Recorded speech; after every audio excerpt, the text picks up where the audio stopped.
അപസ്മാരം കണ്ടു നിൽക്കുന്നവരിൽ പലപ്പോഴും ഭയം ജനിപ്പിക്കുന്ന ഒരു രോഗാവസ്ഥയാണ്. നമ്മുടെ കൺമുന്നിൽ വെച്ച് ഒരാൾക്ക് അപസ്മാരം വരികയാണെങ്കിൽ എന്ത് ചെയ്യാൻ സാധിക്കും എന്നുള്ളതിനെ പറ്റിയാണ് ഇന്നത്തെ വീഡിയോ.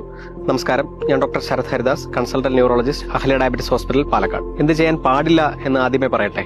അപസ്മാരം വന്നിട്ടുള്ള രോഗികളുടെ കയ്യിൽ താക്കോലോ മറ്റ് ഇരുമ്പ് വസ്തുക്കളോ കൊടുക്കുന്ന പ്രവണത കണ്ടുവരാറുണ്ട്.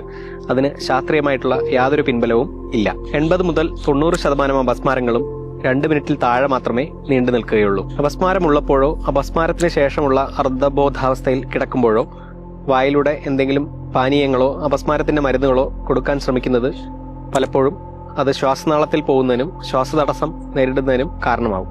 അപസ്മാര രോഗിക്ക് എന്ത് പ്രാഥമിക ശുശ്രൂഷ നൽകാൻ സാധിക്കും?